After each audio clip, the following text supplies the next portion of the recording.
तो दोस्तों आज बात करने वाले हैं Motilal Oswal mid cap fund के बारे में। तो ये इन्वेस्टर्स का हमेशा फेवरेट फंड रहा है। उसका रीजन क्या रहा है? हाई रिस्क हाई रिटर्न वाला ये फंड रहा है, लेकिन पिछले 2 सालों में पर्टिकुलरली काफ़ी खराब परफॉर्मेंस रही है।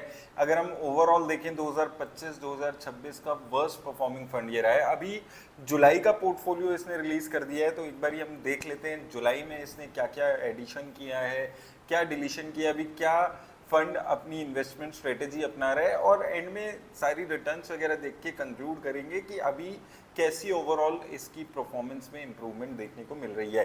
तो पहले हम लोग यहाँ पर इसका पोर्टफोलियो डिस्कस कर लेते हैं। तो यहाँ पर मैंने इसका जुलाई और जून जो पिछले 4 महीने का पोर्टफोलियो है वो यहाँ पर ऐड कर दिया है। तो जुलाई में अगर हम सीधा चलते हैं तो पहले ओवरऑल अगर आपको बताऊं तो ओवरऑल 30 कंपनीज इसके पोर्टफोलियो में है। तो कंसंट्रेटेड पोर्टफोलियो है जिसमें सबसे ज़्यादा पैसा कल्याण ज्वेलर्स में लगा हुआ है, लगभग 9%। देन 197 में 8% के आसपास पैसा है। तो आप देख सकते हैं कि काफ़ी जो पोर्टफोलियो है उसमें आपको सारी कंपनीज हाई रिस्क वाली दिखेंगी। कोफोर्ज की बात कर लें, इटर्नल देख लें, यहाँ पर आप MCX, BSE, सब हाई जो प्राइस टू अर्निंग वाली कंपनीज हैं वो हैं। अब एडिशन डिलीशन पे बात करें तो पहले बात करें किन कंपनीज में इसने अपना जो इन्वेस्टमेंट है उसको कम किया है। तो ये कुछ कंपनीज हैं, लगभग आप देखें तो 16 कंपनीज में अपनी जो करंट इन्वेस्टमेंट है उसमें थोड़ी बहुत बिकवाली की है, जिसमें से कोफोर्ज, कल्याण ज्वेलर्स, की इंडस्ट्रीज जैसी कंपनीज आ जाती हैं। यहाँ पर MCX, BSE जैसी कंपनी आपको दिख जाएंगी, डिक्सन टेक्नोलॉजी। इनमें इसने अपनी जो एलोकेशन है उसको कम किया है, जिसमें कंपैरेटिवली हम देखें तो परसिस्टेंट सिस्टम में सबसे ज़्यादा यहाँ पर कम होती हुई नजर आई है। इसके अलावा कल्याण ज्वेलर्स में फाइनली इसने पैसा अपना निकालना शुरू किया है, और ये सारी कंपनीज आपको यहाँ पर नजर आएंगी। इसके अलावा एडिशन पे बात करें तो यहाँ पर एडिशन में भी आपको देखने को मिलेगा कि लगभग 3-4 कंपनीज हैं जो इसने नई ऐड की है, जिसमें यहाँ पर आपको एक कंपनी है जो नई ऐड की है, सॉरी, अदानी एंटरप्राइजेज इसने नया ऐड किया है।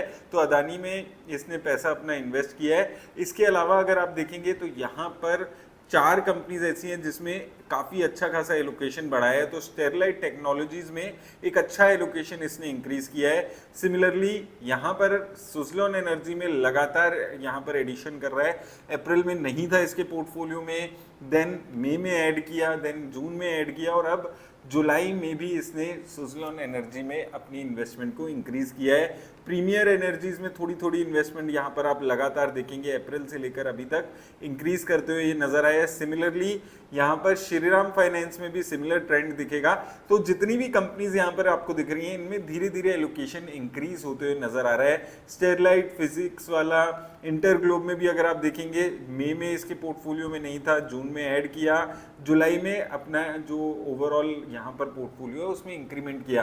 तो हो क्या रहा है, यहाँ पर पहले कुछ कंपनीज को ऐड किया जा रहा है, फिर उसमें धीरे धीरे पोर्टफोलियो में इंक्रीज किया जा रहा है। तो ये कुछ कंपनीज हैं जो इस फंड ने लगता है आइडेंटिफाई किए हैं, जिनमें ये धीरे धीरे अपनी इन्वेस्टमेंट को ऐड करेगा। सेक्टर एलोकेशन पे बात कर लें एक बारी, तो सेक्टर एलोकेशन अगर आप देखेंगे तो सेक्टर एलोकेशन में कैपिटल मार्केट्स में थोड़ा अपना शेयर कम किया है, उसमें MCX, BSE आ जाता है, जिसमें से धीरे धीरे ये अपनी एलोकेशन लगातार कम करते हुए यहाँ पर नजर आ रहा है। इसके अलावा जो कंज्यूमर ड्यूरेबल कंपनीज है उसमें एलोकेशन इंक्रीज किया है, और जो मेजर इंक्रीमेंट आपको देखने को मिलेगा, कुछ कैश यहाँ पर अपना और बढ़ाया है इसने, और टेलीकॉम सेक्टर में अपना इंक्रीमेंट ये करते हुए नजर आया। बाकी ओवरऑल पोर्टफोलियो यहाँ पर सेम नजर आएगा। रिस्क रेशियोज पे बात कर लें क्विकली, तो देखिए रिस्क रेशियोज में सबसे पहले अगर हम ओवरऑल देखें तो फंड लगभग 70% पैसा मिड कैप कंपनीज में और 26% पैसा लार्ज कैप कंपनीज में लगाकर चल रहा है। स्टैंडर्ड डेविएशन 20 के आसपास है, जो कि ओवरऑल जो बेंचमार्क इंडेक्स है उसकी स्टैंडर्ड डेविएशन से ज़्यादा नजर आएगी, 17.91 की है, और 20 इस फंड की स्टैंडर्ड डेविएशन यहाँ पर नजर आ रही है। प्राइस टू अर्निंग हमने ऑलरेडी बात किया, हायर लेवल पे इस फंड की हमेशा से रही है, अभी भी वैसे ही देखने को मिल रही है, और पोर्टफोलियो में अच्छा खासा चेंजेस ये रेगुलरली करता है। तो 84% इसकी पोर्टफोलियो की टर्नओवर रेशियो है। तो जितनी भी इसकी रिस्क रेशियोज यहाँ पर दिख रही हैं वो यही इंडिकेट कर रही है कि फंड हाईली वॉलेटाइल है, हाई रिस्क लेने वाली कंपनीज में इन्वेस्ट करता है, और रेगुलर चेंजेस अपने पोर्टफोलियो में ये करता रहता है। अब आइए एक बार देख लेते हैं इसकी रिटर्न्स वगैरह यहाँ पर अभी कैसी दिख रही है। तो देखिए अगर इसकी रिटर्न्स की बात करें एक साल में, जैसे मैंने वीडियो की शुरुआत में भी बताया था, सबसे खराब परफॉर्म करने वाला फंड है। इनफैक्ट 2026 को अगर आप देखेंगे तो 2026 का सबसे खराब फंड ये फंड है। सबसे खराब फंड ये रिटर्न्स दे रहा है मिड कैप में, और इवन 2025 में भी ये सबसे खराब परफॉर्मिंग फंड था मिड कैप कैटेगरी में, और 2024 में सबसे अच्छा परफॉर्म करने वाला फंड था।